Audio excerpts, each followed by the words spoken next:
Bollywood knows how to do romance big. Grand gestures, heartfelt music, dramatic twists, and a blending of fantasy with reality. As an American, it is surprising for me when I'm following a conversation and suddenly it transforms into song. American films don't do that much anymore, but I suppose I have much to learn. At the center of Sayara is a love story between Vaani, a sweet and innocent-looking journalist with a broken heart, and Krish Kapoor, a brooding, up-and-coming singer who plays the part of the bad boy artist to perfection. Together they stare, they gaze, they look wistfully into each other's eyes. More, in fact, than Edward and Bella from Twilight. I hope some eye drops companies cashed in on this. All the wide-eyed intensity of their love probably resulted in some very dry eyeballs. We begin with Vaani, who seems to have her life figured out. She's engaged, waiting excitedly to get married, and ready for her happily ever after. That dream shatters with one cold modern twist. She gets dumped over the phone.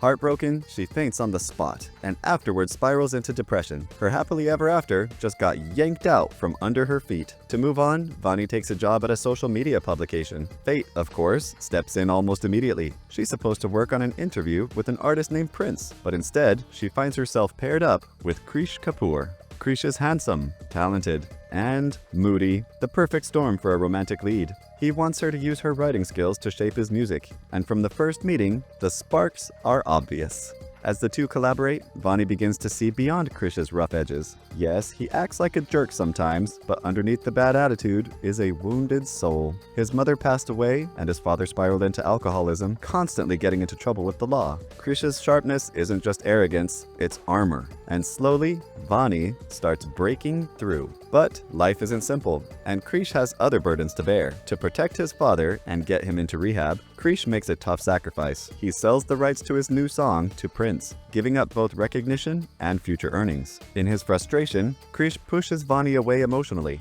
Vaani is devastated, but honestly, the breakup lasted for maybe a few hours. A concert reunion, more gazing into each other's eyes, and suddenly, they're back together again. By this point, the romance is blossoming. And yes, Bollywood apparently also does the obligatory sex scene, just like American movies. When Vaani decides to take the relationship further and move in with Krish, her parents are horrified. Their reaction creates too much tension for her, and she faints again, this time winding up in the hospital. After her scans, Krish proposes to her, but Vaani hesitates. Instead of choosing marriage, she encourages him to chase his superstar dream, even though, to me, the two concepts don't seem mutually exclusive at this time.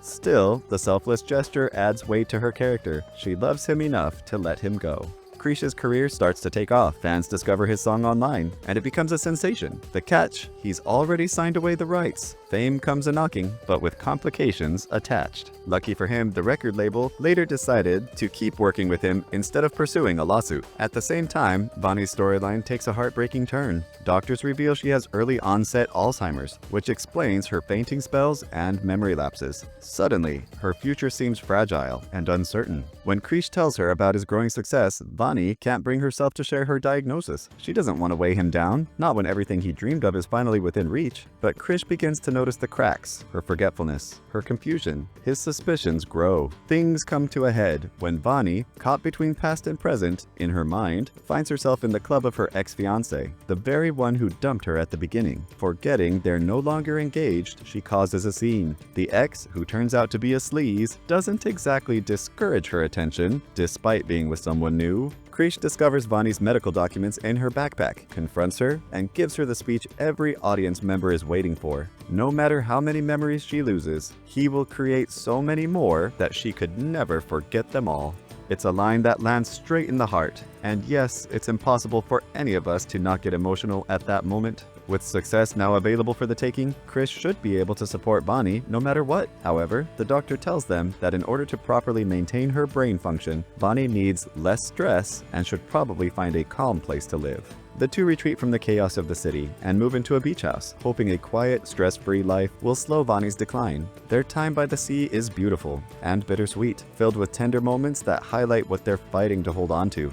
But peace doesn't pay the bills, and Krish's band eventually calls him back for a performance. Unfortunately, the past refuses to stay buried. At the concert, Vaani's ex returns as a sponsor for the event. His presence triggers Vaani's fragile mind. Confused, she ends up going to him again, her memory slipping into a time when they were still together. The ex tries to take advantage of her, despite both of them being in relationships, and the situation spirals when Krish discovers them. A fight breaks out, raw and brutal, ending with Krish beating Vaani's ex nearly unconscious. In the chaos, Vaani, stuck in her memory loops, lashes out with a knife and injures Krish. As her ex makes his escape from the scene, Vaani has a severe freakout because she experiences the trauma of his abandonment yet again. The next day, back on the coast, Vaani has forgotten the whole incident, but she once again remembers Krish. It is painful to watch, her mind slowly betraying her, his heart breaking, and the two caught in a cycle neither can control.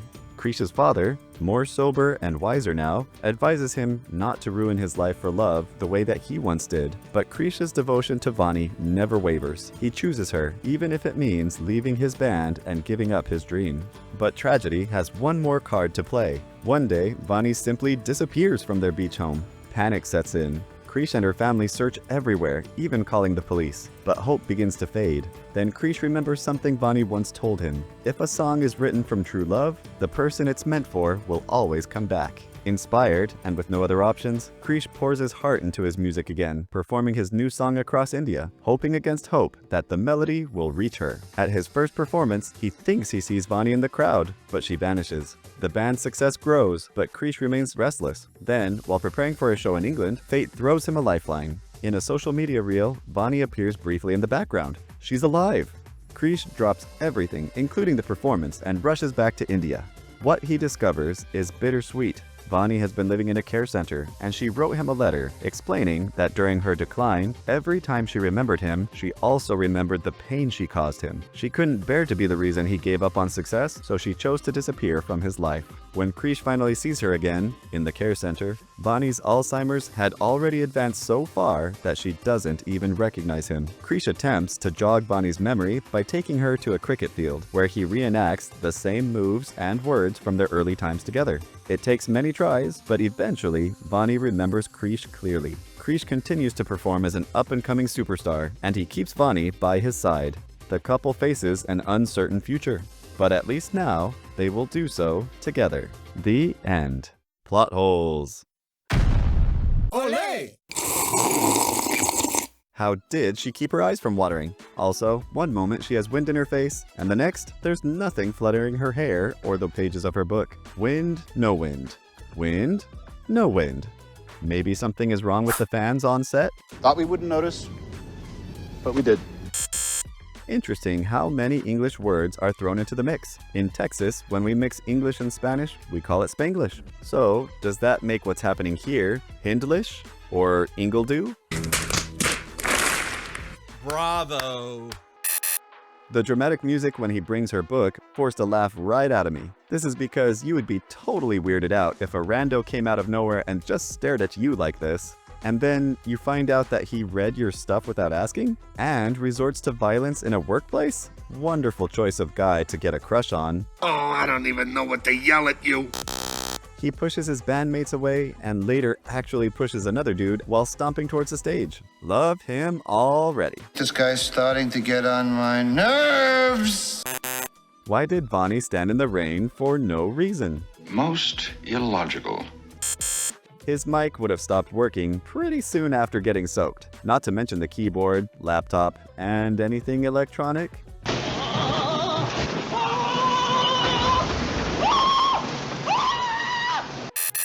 Goes into a bathroom and immediately hooks up with a stranger. Ew. It is a great dishonor to my ancestors and my god, but okay. A smoker with a great voice? Not for long, buddy.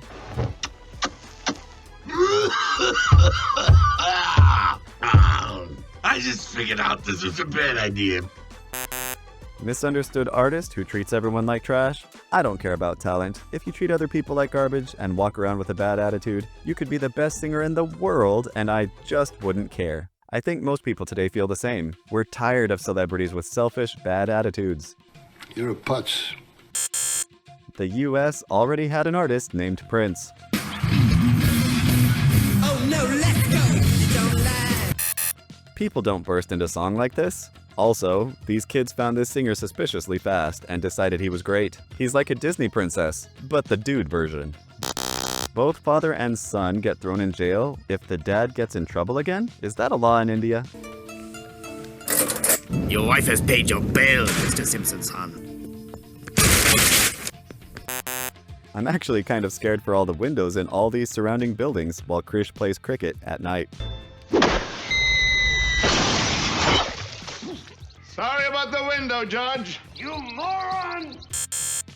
Vaani gets over her past trauma that quick because of Krish? Pretty fast turnaround. They've only hung out like a couple of times. Krish dumps Vaani, but then they see each other at the concert and suddenly they're like, nah, it's cool. Oh, you still there?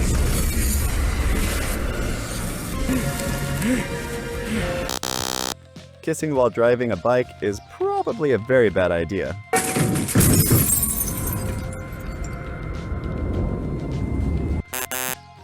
Krish had a deal with the record label, but his band independently published the song anyway.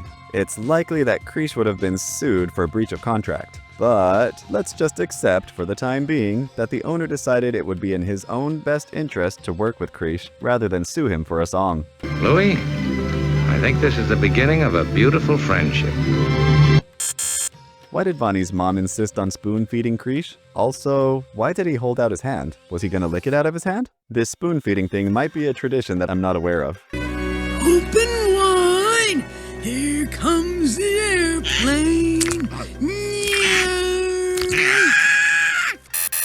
Amazing that Krish's eyes don't water, despite all that wind in his face when he's on stage. Let me help you dry those tears. The kids on the field must have thought that Krish was pretty weird, playing around, yelling and repeating himself, and also not including them when they were already playing there. Come on! We'll take you on right here, right now! Come on! Right now! Nods of approval. The memories playing out on the nets above Krish's bed. Plagiarific. Hey, wait a minute. We're just watching The Notebook all over again, aren't we? Think about it. There's the rocky romance, the getting back together, the problem of the girl getting memory loss while the man decides to stick with her to the end. Sneaky and well played, Bollywood, but I see you. Moral of the story. The problematic part of this story, as I see it, is that it puts the idea into young women's minds that if they love a troubled man enough, he'll change and become the love of her life. Stuff and nonsense taught by charlatans and learned by bloody twits. This is a problem that people have been facing for ages, and the harsh truth is that in real life, this rarely, if ever, happens. More often, the girl falls in love with the bad boy. He's nice for a minute during the honeymoon period. Then, once he gets comfortable, he reverts to jerk mode, and the girl suffers inside a bad relationship for a long time, until they break up. Bottom line, don't get into relationships with the idea that your love can change someone.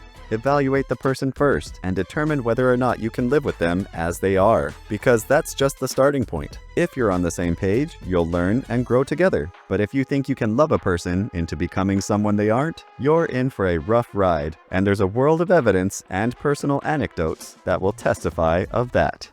But wait! There's more!